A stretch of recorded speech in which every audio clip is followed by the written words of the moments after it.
ছেলে হবার প্রধান 5টি সিমটমসের কথা আজকে আমি আপনাদের মাঝে শেয়ার করব। যে 5টি সিমটমস প্রায় ছেলেদের ছেলে হবার মায়েদের ক্ষেত্রেই দেখা দিয়ে থাকে, যেটা আমার বেলায় ছিল।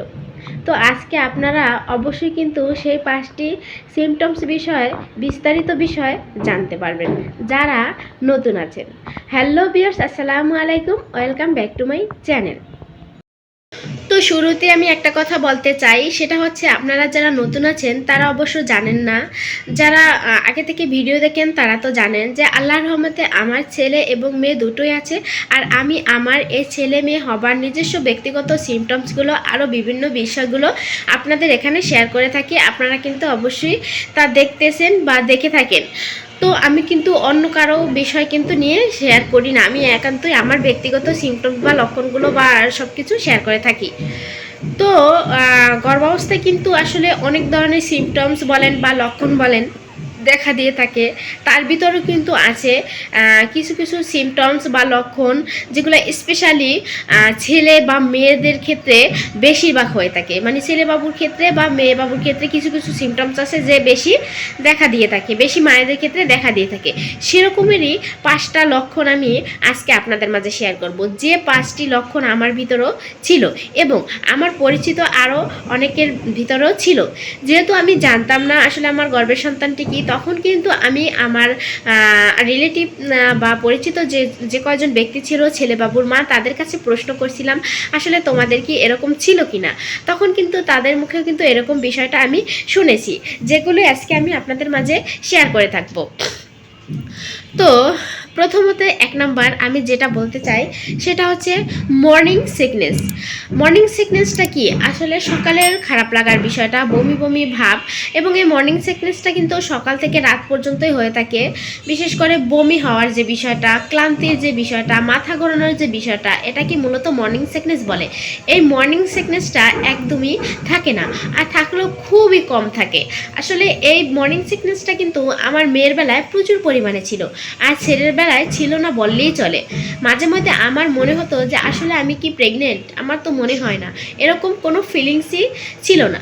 এই বিষয়টা কিন্তু আমি অনেকের মুখেই শুনেছি যে মর্নিং সিকনেসটা ছেলে হওয়ার মায়েদের ক্ষেত্রে খুবই কম থাকে।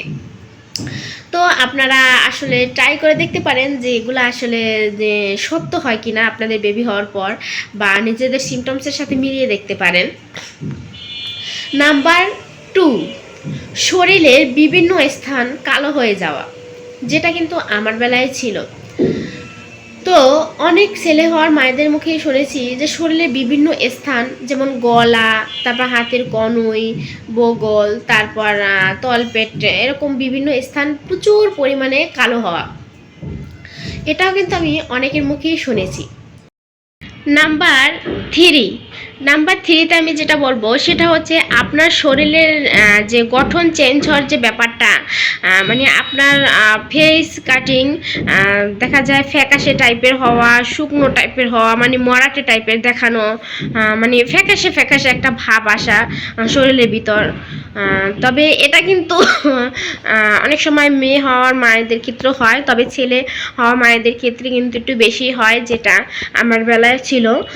মানে চেহারার সৌন্দর্য আছে না, যে গ্লোটা, ওটা আসলে মানে ভালো থাকে না, ফ্যাকাশে টাইপের হয়ে থাকে, মানে একটা মানে রোগা টাইপের মানুষের মতো দেখা যায়, এরকম আর কি বিষয়টা। জানি না আমি আপনাদের বোঝাতে পারছি কি না।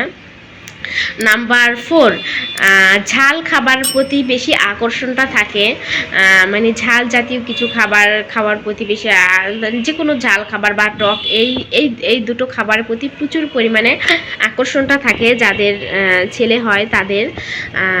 আর আমি নাম্বার 5 নাম্বারে যেটা বলতে চাই সেটা হচ্ছে জিয়া পেটের আকার। আসলে পেটের আকারটা কেমন হয়ে থাকে, পেটের আকারটা ছেলে হওয়ার সময় একদম মাস্ট বি গোলাকার টাইপের হয়ে একটু উঁচু টাইপের মানে খাড়া টাইপের হয়ে থাকে।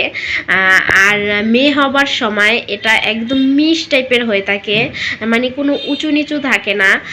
তো ছেলে হবার সময় একটু পেটটা এরকম মানে এরকম কিভাবে বলবো, একটু মানে মাঝখানের দিকটা একটু উঁচু থাকে, বেশি খাড়া টাইপের থাকে, এরকম থাকে।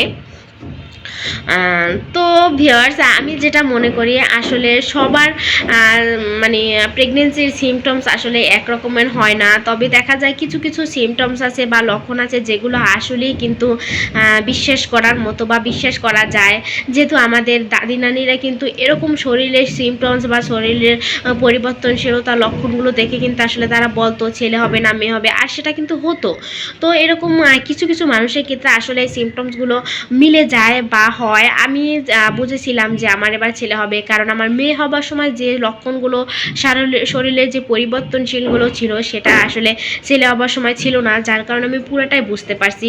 তবে সবার ক্ষেত্রে যে এক রকমের হবে এমনটা কিন্তু না, দেখা যায় এক একজনের প্রেগনেন্সি এক এক রকমের হয়ে থাকে, এক একজনের শরীরের গঠন এক এক রকমের চেঞ্জ হয়ে থাকে, কারণ এক একটা মানুষের এক এক রকমের হরমোনের পরিবর্তন হয়ে থাকে। সাধারণত আমি আপনাদের বলতে চাই সেটা হচ্ছে গিয়ে আমার মেয়ে হবার সময় আমার কোনো হরমোনের তেমন একটা পরিবর্তনশীলতা আমি পাইনি, কিন্তু ছেলে হবার সময় কিন্তু আমার প্রচুর পরিমাণে হরমোনে ওঠানামা হয়েছে, যার কারণে আমি প্রচুর পরিমাণে কালো হয়ে গেছি, আমার থাইরয়েডের সমস্যা ধরা পড়ছিল, বিভিন্ন ধরনের সমস্যা ছিল। আসলে এটা একটা মানুষেরই যদি 2-3 বার গর্ভাবস্থা হয় তখন 2-3 বার কিন্তু 2-3 রকমের কিন্তু মানে গঠন চেঞ্জ হতে পারে, বা এই যে হরমোনের পরিবর্তনগুলো চেঞ্জ হতে পারে।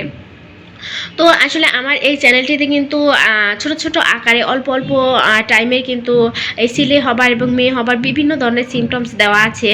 আসলে একটা ভিডিওতে সব কিছু বলা যায় না। আর আপনারা যদি কোনো বিষয় জানতে চান, সিজারিয়ান বা নর্মাল বা অন্য কোনো বিষয়, যেহেতু আমি নর্মাল ট্রাই করছি, বা কোনো বিষয় বাচ্চাদের নিয়ে, তাহলে কিন্তু অবশ্যই কমেন্ট করবেন, আমি কিন্তু সেই বিষয়ে আপনাদের জন্য ভিডিও নিয়ে আসবো। তো এখন থেকে আমি তো বললাম রেগুলার আপনাদের জন্য ভিডিও নিয়ে আসবো। আসলে আমি একটু বাসা চেঞ্জ নিয়ে একটু ব্যস্ততা ছিলাম, তাছাড়া বাবুটা একটু অসুস্থও ছিল, যার কারণে আমি রেগুলার ভিডিও আপলোড দিতে পারিনি, কিন্তু ইনশাল্লাহ এখন থেকে আমি আপনাদের জন্য রেগুলার কিন্তু ভিডিও আপলোড দিয়ে থাকবো। তো আপনাদের কাছে যদি আমার ভিডিওটি ভালো লাগে বা যদি বোঝেন যে আমি কিছু জানতে পেরেছি বা শিখতে পেরেছি, তাহলে কিন্তু প্লিজ প্লিজ প্লিজ দয়া করে আমার চ্যানেলটি সাবস্ক্রাইব করে আমার চ্যানেলের সাথে থাকবে। আমি কিন্তু আপনাদের জন্য আরও সুন্দর সুন্দর কিন্তু ভিডিও নিয়ে আসবো ইনশাল্লাহ। তো আজকে এ পর্যন্তই, সবাই ভালো থাকবে, সুস্থ থাকবে, আল্লাহ হাফিজ, টাটা, বাই বাই।